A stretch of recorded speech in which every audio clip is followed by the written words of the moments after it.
The House of the Mouse. Do you ever get so overwhelmed with your adult life that you wish that you could just turn back time and be a kid again, where you can escape responsibilities, escape the reality of harshness, and enjoy a world full of magical experiences? For most people, there is a place where you can do so, and it's located in Orlando, Florida. This place, which is commonly known as the most happiest place on earth, where dreams come true, was created by a man named Walt Disney. And this is inspired by the characters and the motion picture films that he created. As a Disney fanatic myself, I've always wondered, where did this all start? And how can just one man with an imagination and a drawing pad is responsible for the most happiest memories of my childhood? Today, I would like to share with my fellow audience the discoveries I have made about the Walt Disney Company by sharing its history, who started it all, and specifically Walt Disney himself, and how the creation of Walt Disney World came to be.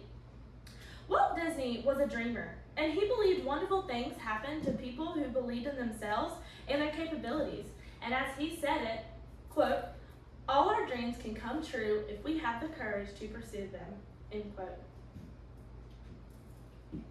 First off, Disney's dream started young, which inspired him to do a lot of great things as a young child. According to the editors of Biography.com and the article Walt Disney Biography, Walt Disney was born to Flora and Elias Disney on December 5th, 1901. He was born in Chicago, but he grew up in Marcoline, Missouri, where he grew his talented hobbies of drawing, painting, and he would then sell these pictures to neighborhoods. His talents later followed him into school at McKinley High School in Chicago, and he also took some art classes at the Art Institute of Chicago. He did drop out of school at age 16 in 1917, but he joined the Red Cross and was able to drive an ambulance in France before returning back to the U.S. in 1919. And this is where his career really took off. The Walt Disney Archives had an article titled "About Walt Disney," where they described Walt Disney going to Kansas City in 1920 to begin his career as an advertising cartoonist. After bringing on Roy Disney, his brother, and after much experimenting, they decided to open their own business called Laugh-O-Grams. Unfortunately, after very few success and later on a failure, they ended up having to start all over, and so they decided to move to Hollywood in 1923. Here, after not giving up in continuous filmmaking, Walt and Roy became recognized as Walt Disney Animation Studios, and this is the birthplace of our well-known Mickey Mouse and his friends. Walt Disney's stardom really began to rise with the creation of the film Steamboat Willie, who starred Mickey Mouse in 1928. This one film soon turned into many other Disney classics that we know today, like Snow White and the Seven Dwarfs, Pinocchio, Fantasia, and Dumbo, that were all created between 1937 and 1941. Walt Disney once said, "When you believe in a thing, believe in it all the way, implicity and unquestionable." And that's exactly what he did when he decided to pursue in the creation of Disneyland and Walt Disney World. To continue, Walt Disney didn't want to stop at animated films and cartoons. Oh no, he wanted to expand to bigger and greater things. While in California, he decided to buy an orange grove in Anaheim, California, which became the well-known Disneyland on opening day, July 17, 1955. Here's a map of Orange County, and here is the map of Disneyland when it was created.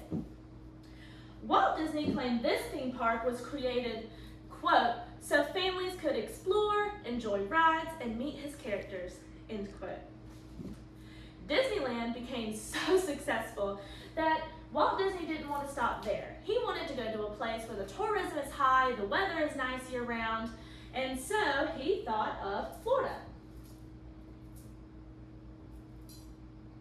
Here, Jessica Quinn wrote in The Surprising Truth about how Disney World came to be. that Disney paid for the land Walt Disney World sits on for $5 million cash.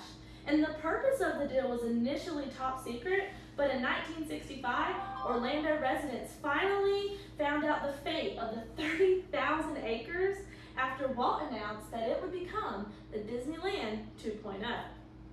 Disneyland 2.0 took 6 years of construction, and it became the first theme park, Magic Kingdom, in 1966. This is a picture of Magic Kingdom when it first opened on opening day. Magic Kingdom soon turned into other theme parks like Epcot, Hollywood Studios, and Animal Kingdom, and they would come in the years to follow. And these parks have been visited by millions of people year-round, and it has created a foundation for theme parks all over the world. No theme park has beat the revenue that Disney has brought. Unfortunately, Walt Disney passed away before the construction of Magic Kingdom was complete in 1965 due to lung cancer.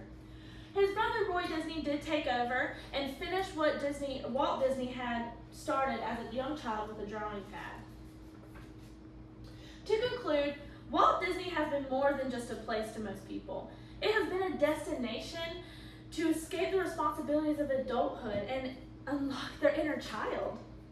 As I have shared with you all of the discoveries I have made about Walt Disney World Company by sharing its history and who started it all, specifically Walt Disney himself and how the creation of Walt Disney World came to be, I have come to the realization that Walt Disney is not only responsible for the happiness and the magical experiences he brought in my childhood, but everyone else's.